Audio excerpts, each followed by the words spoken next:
Tom Tugendhat is the Security Minister and joins us this morning. I know it's not actually your area, Tom Tugendhat, but I think some people might listen to those figures and think, are we putting people off going to university? Morning, by the way. Good morning, Susanna. Good morning, Martin. Look, the reality is university isn't the only route for many people, and apprenticeships has been something that our Education Secretary, Gillian Keegan, has been championing as an apprentice herself. And it's quite right to say that there are fantastic university courses available to many young people. There are also amazing courses available through the apprenticeship route. What I see in businesses in the community that I represent and also, by the way, in the intelligence services that I'm lucky enough to oversee, is extraordinary young people joining at 18, joining at 20, who then go on to achieve remarkable things, not just in the service that they give as employees, but also in the education that they get as apprentices. Absolutely. But it's not the interview we're going to do, but I think we should just acknowledge that if you increase the burden on students, it will put people off. That is not to denigrate the opportunities that are also available, but it's an interesting, perhaps unintentional or intentional consequence. I hope it's not intentional. Look, you'll forgive me, I'm not going to go into the details because up until I heard you talking about them just then, I haven't been looking at these numbers. No. I've been, quite rightly, I hope you'll think, focused on the security over the coronation period and on the fraud strategy that we're introducing today. Let's talk about security then. Yes, shall we go into fraud quickly? Yeah. Fraud, I mean, it's a positive step that you're taking. Thank you. I hope there is some guilt, though, in the party at the attitude that it's taken so long to get here on fraud. In fact, the business secretary, as you know, 14 months ago said fraud wasn't a real crime. I presume you now think fraud is a real crime. Well, look, Martin, I've been in the post for about 6 months as Security Minister, which includes fraud, and I've always thought it was a real crime because I've seen people around the country, around my community, the community I'm lucky enough to represent, being victims of fraud.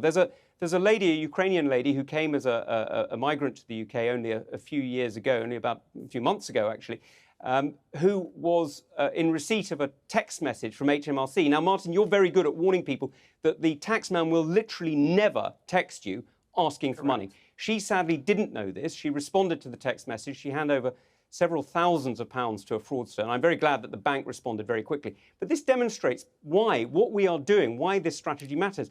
We're going to block those text messages. The spoofing that you've warned about so many times is really, really noxious because it allows people to think that they're receiving a legitimate message. They're not.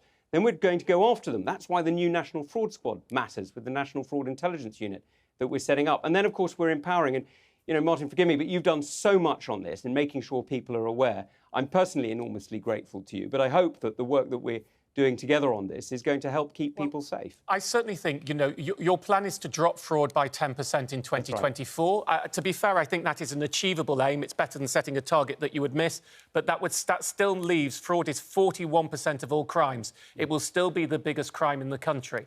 Yeah. The thing I think people want to know, there will be millions of people in the country who have reported to Action Fraud, which is frankly flaccid, has no response. You get absolutely nothing back from Action Fraud. I mean, I would encourage them with my day job hat on to do it, but in reality, I know that reporting to Action Fraud does nothing, things aren't investigated and no one is prosecuted. Are you actually going to start making sure that there are enough resources for the police-to-police fraud? We'll see prosecutions, we'll see investigations, and if someone reports to Action Fraud or a future agency that may take it over, that they're actually going to get some justice and think that the police are looking out for them? Look, Martin, I completely agree with you that we've got to do much better, and that's why we're putting £30 million into a complete refresh of Action Fraud to make sure that they're better able to respond and coordinate with the police forces. We're also putting in more technology so that they're able to use advanced learning to make sure that what we're getting out of there is much more operationally useful. We're also putting £400 million into economic crime, of which £100 million is going into 400 new investigators for the National Fraud Service. But the point that you keep coming back to, and you're completely right on this, is that this is as much, or in fact more, about blocking fraud than it is about pursuing it. It's much more, because so much of this is overseas. The reality is that the UK police are going to find it very, very difficult to take enforcement action against fraudsters overseas. What we've got to do instead is we've got to make sure that they don't have a route to the victim. And that's why working with the tech companies, making sure that companies like Meta do a bit more what Google has already done and do not allow adverts that are not FCA regulated. Okay. And we make sure that the spoofing numbers and the SIM farms that we've seen, sadly, sending out millions of text messages to people in the United Kingdom, luring them into fraud, are stopped. That's exactly what we're doing. As you'll know, I sued Meta, now Facebook, and for a settlement of £3 million to set up citizens' advice, scam action and a scam reporting button. But there are still scam ads on Facebook all the time. And frankly, and I've said this in the private meetings I've had with Number 10 about it, and I'll say it to you publicly, until you make it more expensive for big tech to publish scam adverts than the money they make from being paid to publish scam adverts, they will continue to publish scam adverts. So either large regulatory fines or individual punishments. And I think you're moving, on the plans I've seen, you're moving a little bit towards on big tech. But if you'll forgive me, I still think you're being too soft on them, and you need to crack down on them. We need to see a big tech firm prosecuted for scam ads, or at least made responsible to pay the money back to the people who've been scammed from adverts they've been paid to publish. Martin, look, I agree with you, and that's why this fraud strategy doesn't stand alone.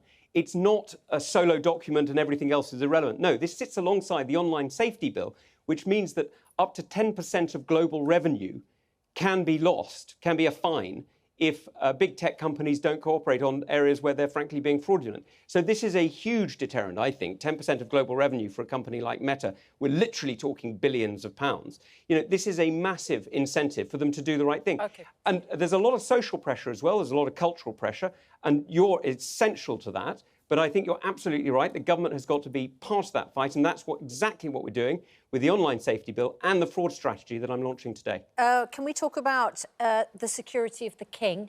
Of course. We saw an arrest last night. Is Buckingham Palace and the Coronation safe? Yes, and I'd just like to say how proud I am of the response by the police last night. They did a fantastic operation very, very quickly and with minimum disruption to end a situation that was clearly a concern. Now, I'm not going to go into any further operational details. I hope you'll understand, but for very obvious reasons, I don't think that would be appropriate. But we have spent quite literally months focused on this event. Unlike, sadly, the funeral of Her late Majesty, where I'd been in the job for quite literally a number of days before that operation happened. This we've had months to plan for. Sadly, so have others. And so we're absolutely focused on making sure that we are able to respond in the most appropriate way to whatever might disrupt this fantastic moment for the whole of the United Kingdom. Tom Tugendhat, Securities Minister, thank you very much.